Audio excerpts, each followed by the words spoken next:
Bernardino. But I can't think of the name of it. What's the name of the Air Force Base in San Bernardino? March Air Force Base is in. No, it was March. It wasn't March. March is here. I can't think of it, but maybe I'll think of it. But anyway, we came across the desert in our 49 Ford. And it was a bootlegger's Ford that we had bought. Oh, I remember hearing the stories. Yeah. And Was that the same ones the that? man who owned it got put in prison for bootlegging. So he left the car to his girlfriend. And he did not own the car. He was still making payments on it. Seems like it was $49 a month or something like that. And so we bought the car from her. And Is that like out in Michigan or here in California? That was in Oklahoma when we did that. And we were Oklahoma when we did this, yeah. And if you took the back seat up out of the car, it was all in partitions to fit bottles of booze. And this is where he kept his bottles. Well, anyway, so we bought the car, and then Grandpa got transferred to California. To here at not March Field. I can't think of the name of the field. I want to say Tinkerfield, but that was Oklahoma. No, anyway, it's like weird. It's like I'm on the tip of my tongue too. I know what you're talking about. Anyway, so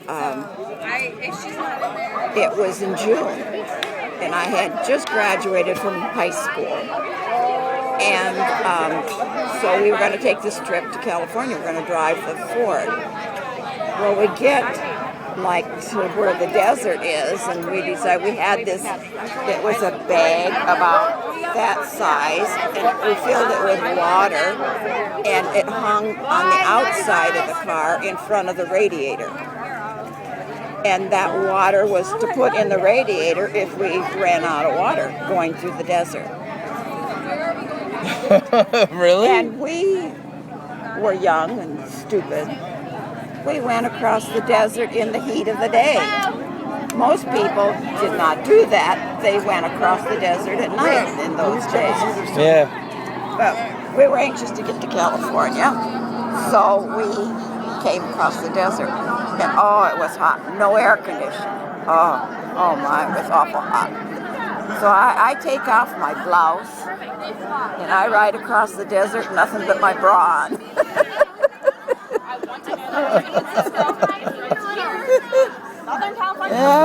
Yeah, we got to San Bernardino and found an apartment.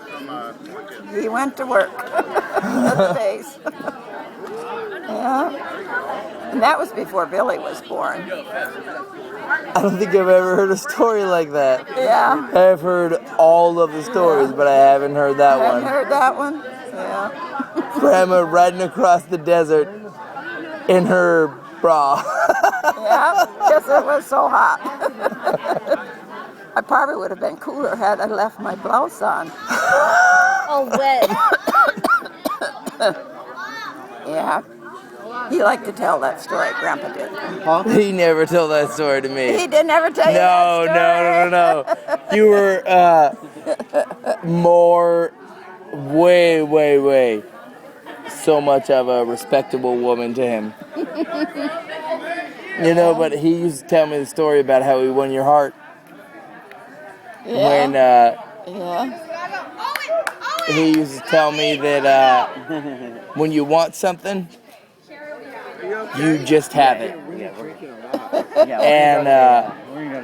And you verified that when you told me that night that when he came up to you in high school. Trust me, this thing. Said, Doris, there's no. I'm gonna marry you. Yeah. No worry about it. He used to tell me that, and I never believed it. I always used to think that people just do whatever they want. You know what I mean? And we'll see you down there. All right, if it works out, it works out. But Ella. he knew. Yeah. You know, and if it wasn't for that, Have a good night, okay? I wouldn't be here. Yeah. You know, Yeah, like yeah. that forceful unresistance. Like, just, hey, listen, you are like the hottest girl I've ever seen in my life, and I'm going to have you for the rest of my life. Yeah. You know, and I mean, I may get that from you, I may get that from him, you know, and Yeah, he come up to me in study hall in the 9th grade. I was dating another boy. I didn't particularly like this boy, but still I was going to the football games with him, you know. And so about halfway through the time of the football games, I just decided I had enough of this other boy, so I, you know, didn't date him anymore. And boy, Grandpa come up to me in study hall and he says, you know, I don't know why you're dating him. You shouldn't be dating him. And I thought, oh my goodness. You know, who are you to tell me who I should be dating? And so then after I broke up with that boy, he stepped right in. Yeah. Yeah. And then after we were married, I soon learned I had to be very careful to not say, gee, that's nice, that's pretty, I'd like to have that or whatever, because he'd go out and buy it. You know? that's what Grandma would do. He'd just go out and get it. He'd go out and get it. And I remember one time, it was Christmas time. I think it was probably our first Christmas. You know how they decorate the store windows and, you know, to get you to Oh, buy yeah, what they like in a got, Christmas you know. store. Yeah, right. And there was a set of dishes in there. They had roses, and I like roses in the middle of the plate, and then they had like lace on the outside edge. And they were spode china from England. You know, and I know that's very expensive. Oh, yeah. So I says, oh, those are beautiful. But I says, we'll never be able to afford something like that. That Christmas, I got that set of dishes. I don't know how in the world he ever paid for them. Because Because Grandpa was sneaky. it must have been, he gave me the money, and I kept track of the money. And paid the bills, you know, and did the grocery shopping and that See, sort I'm of telling thing. you, sneaky. And I don't know how in the world he ever paid for those dishes.